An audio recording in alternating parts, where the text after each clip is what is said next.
안녕하십니까. 프레시안 박인규입니다. 미국의 베트남 전쟁 패배에 따른 자본주의 세계 경제의 중대한 변화에 관해서 말씀드리고 있는데요. 지난 시간에는 2차 대전 후에 세계 자본주의 경제의 패러다임이 2차 대전 직후에는 케인스주의, 산업화, 각국의 주권 존중, 그러니까 국민경제 우선에서 1980년대 이후에는 신자유주의, 금융화, 세계화로 바뀌었다. 이런 말씀을 드렸고, 이러한 변화의 계기는 미국이 베트남 전쟁에 너무나 많은 전쟁 비용을 퍼붓다 보니까 자신들이 약속한 브레튼 우드 체제를 지키지 못했다. 쉽게 말해서 1971년 8월 달에 달러의 금태환, 달러를 금으로 바꿔주는 것을 중단하면서 세계 금융체제가 바뀌기 시작했고, 이후 1980년대가 되면 산업화보다는 금융화를 중시하는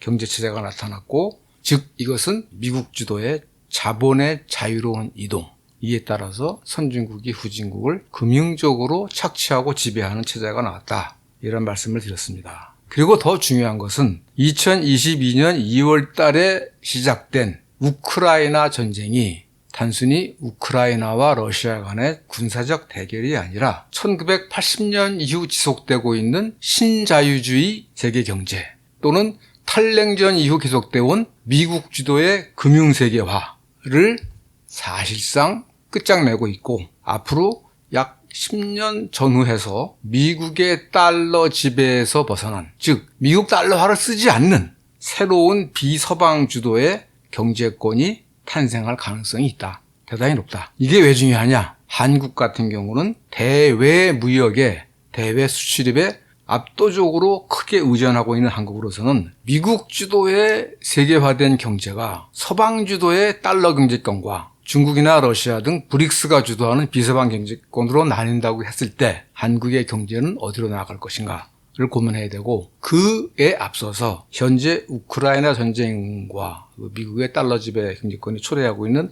그런 이 세계 경제의 변화를 제대로 볼 필요가 있다라는 말씀을 드렸습니다. 그리고 거기에 덧붙여서, 그래서 그 세계 경제의 변화를 제대로 알기 위해서는 대략 1870년부터 세계 경제의 주요한 주역으로 떠올랐던 미국 경제, 특히 1945년 이후에는 사실상 세계 경제를 지배해온 미국 경제의 어떤 이 성장과 쇠락 과정을 제대로 알아야 되겠다라는 말씀을 드렸고, 그것을 위해서는 대체로 4개의 시기로 나눌 수 있다. 1870년부터 1914년까지가 미국이 산업적 성장을 했던, 그리고 세계적으로는 식민지 쟁탈을 하던 제국의 시대였고, 1914년부터 1945년까지는 1, 2차 세계대전과 대공황, 이리하여 세계 경제가 파편화되고 혼란을 겪었던 시기였고, 거기에서 최종적으로 승자로 등장한 미국이 1945년부터 1973년까지는 브레튼 우드 체제 또는 혼합경제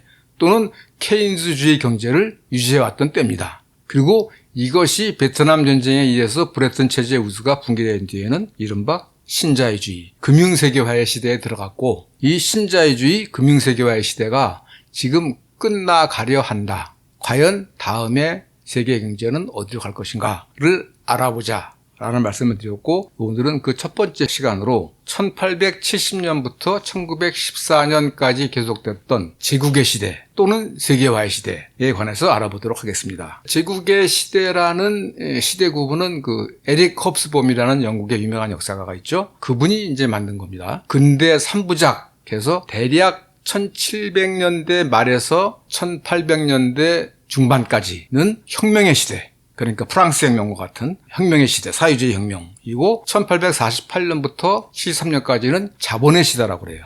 그때는 아마 영국 자본주의가 가장 융성했을 것 같아요. 산업자본주의가. 그리고 1875년부터 이제 에릭 흑스봄은 1875년부터 1914년까지를 제국의 시대라고 정합니다. 이때는 이제 이 산업자본주의를 왕성하게 발전시킨 이른바 선발 자본주의 국가들이 각 지역에서 식민지를 쟁탈하는 그런 시대였던 거죠. 그리고 이제 에릭 홉스봄은 그 뒤를 극단의 시대라고 명명을 했는데, 또 일각에서는 이때를 세계화의 시대라고도 얘기합니다. 보통 우리가 말하는 세계화는 소련이 무너진 1991년 또는 클린턴 대통령이 취임한 1993년부터 세계화가 됐다고 말하는데 이것은 2차 세계화고 1차 세계화는 대략 1870년부터 1914년까지 유럽 주도의 1차 세계화가 있었다. 이렇게 얘기합니다. 그렇다면 이 1870년부터 1974년까지 제국의 시대 또는 1차 세계화의 시대를 규정한 가장 중요한 변화는 뭐냐?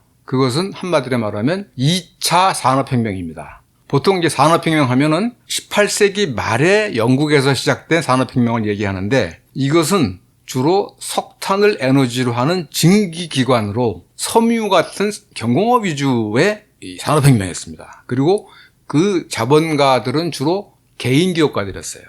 이것이 1차 산업혁명이라고 얘기하는데 1870년대가 되면 미국과 독일 등에서 새로운 차원의 산업혁명이 시작됩니다. 그게 뭐냐 하면 2차 산업혁명이라고 얘기하는데 석유, 철도, 전기, 철강, 화학 이런 중공업들에서 엄청난 생산력의 비약적 발전이 이루어져요.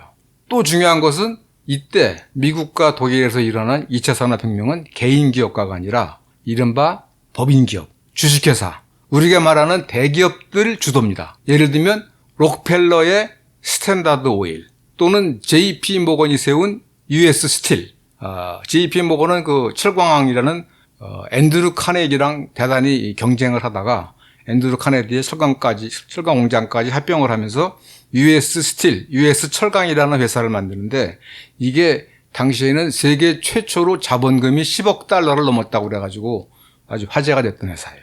그 다음에 에디슨이 만든 여러 가지 그 연구소들이 나중에는 제네럴 일렉트릭이 되고 웨이스팅하우스가 나오고 그리고 이 석유에 따라서 이제 조금 늦게지만 1920년대가 되면 뭐 GM이나 포드 같은 자동차 회사가 납니다. 쉽게 말하면 1차 산업혁명은 영국에서 증기기관을 바탕으로 개인기업가들이 했다면 2차 산업혁명은 주로 미국과 독일에서 석유와 철도와 전기 등을 이용해서 중공업에서 그리고 대기업들이 한 겁니다. 쉽게 말하면 1차 산업혁명은 자유경쟁 체제였다면 2차 산업혁명은 독과점 체제예요.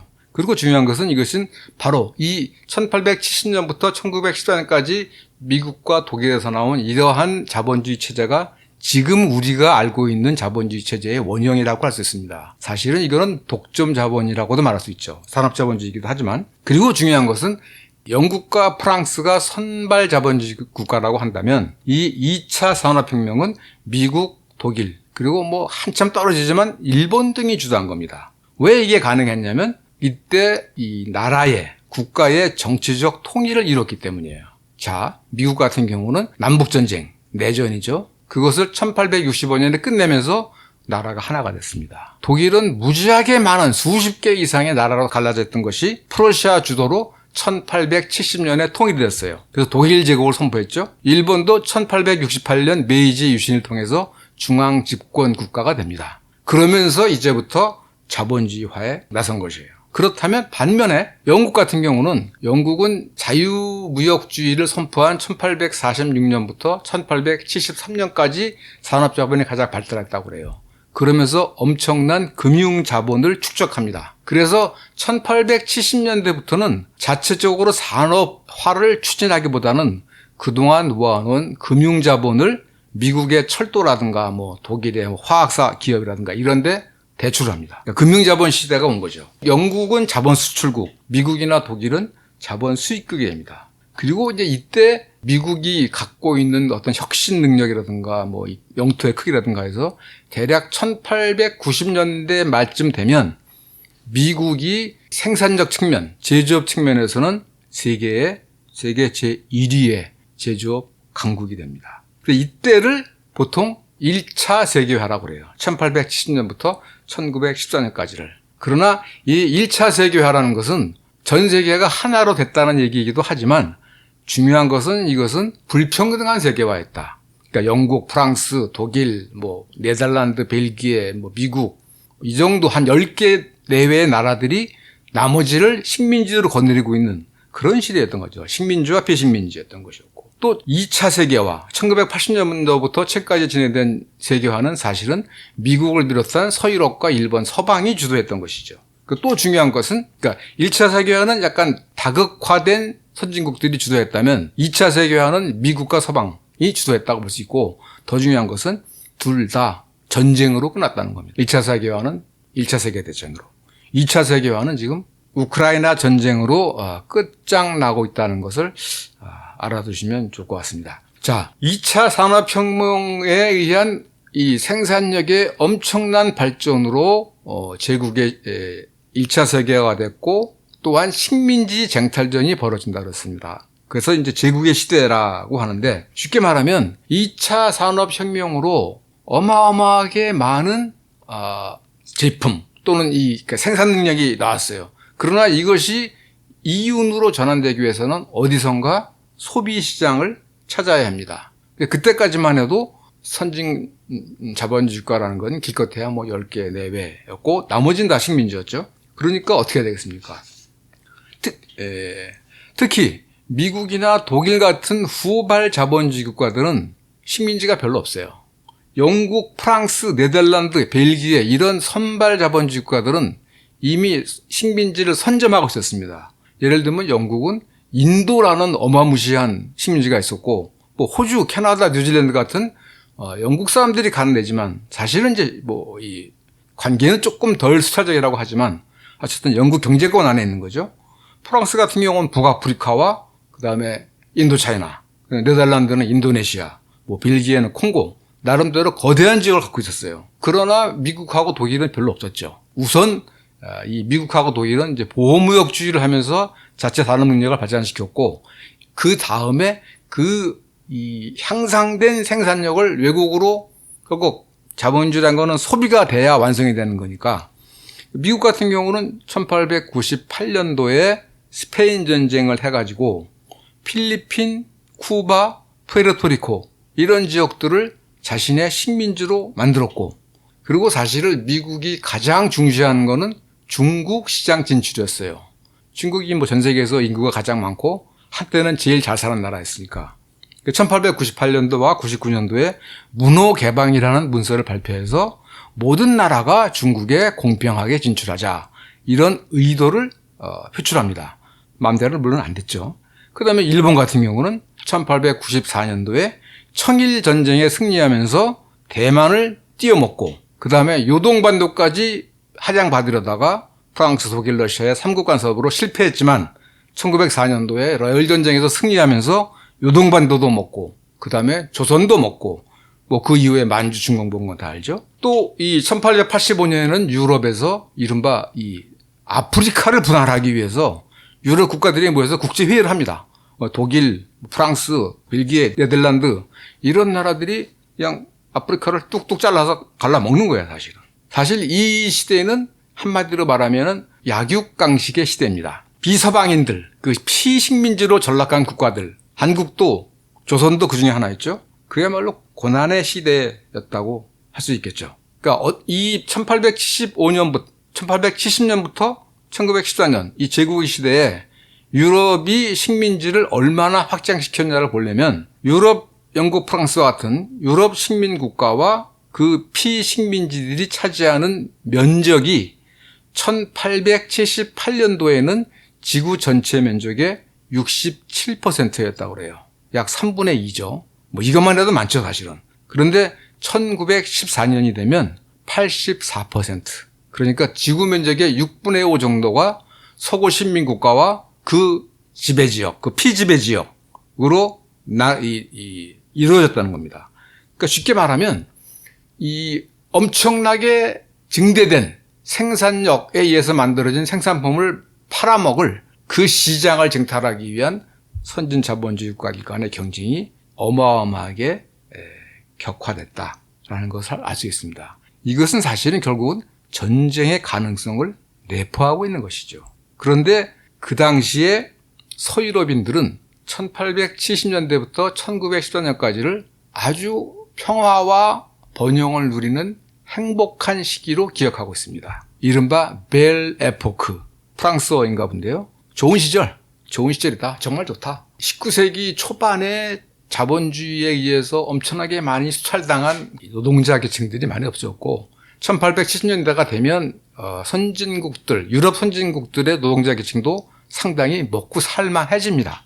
그러다 보니까 유럽에서는 벨 에포크, 평화와 번영이 보장된 행복한 시대다라는 인식이 쫙 퍼져 있었고, 거기에다가 또 이상한 자기기만, 민주적 자본주의 국가들은 전쟁을 하지 않는다. 민주국가들이 왜 전쟁을 하냐. 이런 식의 그런 자기 기만이 있었어요. 그러나 이 기만이 1914년 6월 달에 되면 깨지고 말죠. 그 사라예보에서 세르비아계 보스니아인이 오스트리아 황제 계승자를 죽이면서 이것이 바로 영국과 프랑스, 러시아를 한편으로 하고 독일과 오스트리아, 오스만 터크를 한편으로 하는 제1차 세계대전을 불러일으켰죠. 그런데 도대체 1차 세계대전은 무엇을 위한 전쟁이었나를 따져보면 참 어처구니 없고 무의미한 전쟁이에요. 그냥 쉽게 말하면 자본주의 세계 경제체제의 주도권을 놓고 영국과 독일이 싸운 전쟁입니다. 그런데 자그마치 4년 3개월 동안 계속됐어요. 그 전에는 1815년 나폴레옹 전쟁이 끝난 이후 1914년 1차 세계대전이 일어날 때까지는 이른바 100년의 평화라고 그래서 유럽에서는 끄림 전쟁 정도 빼놓고서는 전쟁이 없었어요.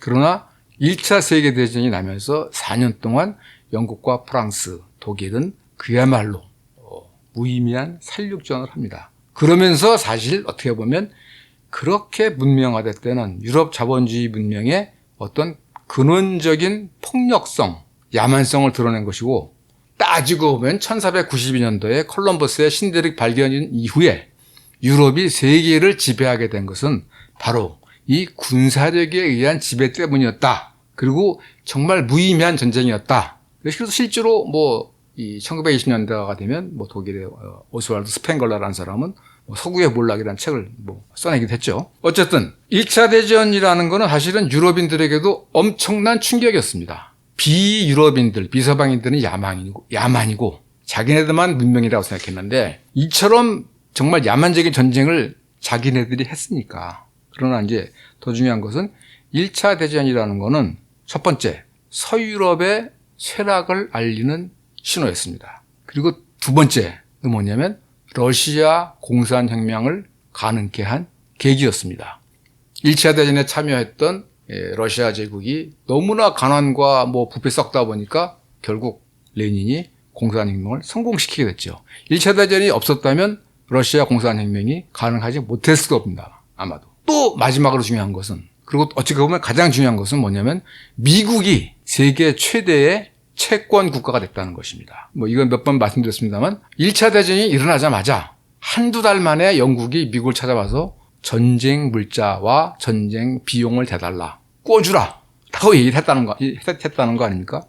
현대전의 핵심은 병참입니다. 어마어마하게 많은 돈과 이 물자가 들어갑니다.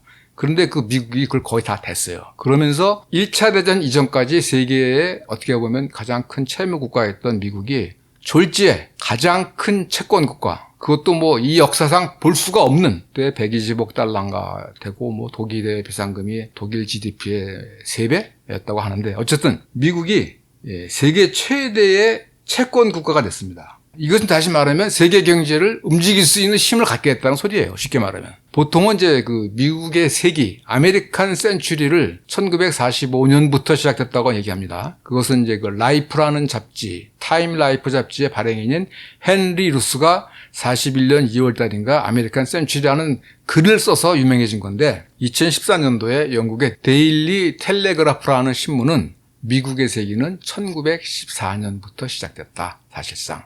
그래서 이제 100년을 맞는다라고 얘기했습니다. 그것은 바로 1차 대전에 필요한, 특히 연합국, 영국, 프랑스, 러시아가 필요한 전쟁 비용과 물자를 미국이 대면서 미국이 세계 최대의 채권 국가가 됐다. 이 부분을 지적한 겁니다. 1875년부터 1914년까지의 가장 중요한 것은 미국이 산업적으로 세계 최강의 산업 국가가 됐고, 그 이후 1차 대전에서는 세계 최대의 채권 국가가 됐다는 점입니다. 그런데 다음에 이제 할 얘기입니다만, 먼저 잠깐 결론을 말씀드린다면, 그 패전국 독일 문제를 어떻게 할 것인가. 그러니까 쉽게 말하면 독일 문제라기보다는 1차 대전 이후의 평화를 어떻게 이룰 것인가 하는 문제에서 미국이 발을 빼고 영국과 프랑스 주도로 독일에게 가혹한, 아니 정상적 경제 활동으로서는 갚을 수 없는 막대한 배상금을 물리면서 그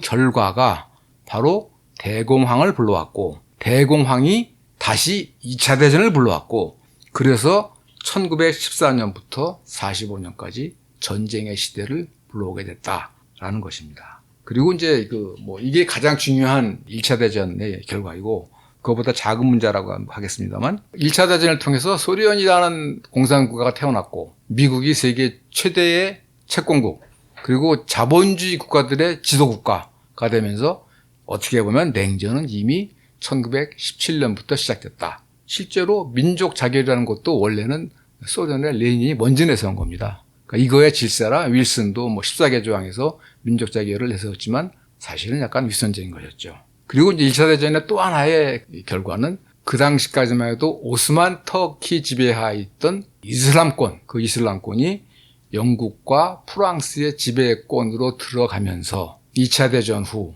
바로 최근까지 세계의 화약고인 중동 지역의 문제가 그때부터 시작됐다고 말할 수 있습니다. 오늘 얘기는 여기까지 하도록 하고, 다음 시간에는 1914년부터 45년까지 이른바 두 차례의 양차 대전과 대공황, 그것은 왜 일어났으며 어떤 결과를 초래했고 미국의 세계 경제 경영에 어떤 영향을 미쳤는가에 관해서 알아보도록 하겠습니다. 오늘 얘기는 여기까지 하도록 하겠습니다. 지금까지 들어주셔서 감사합니다.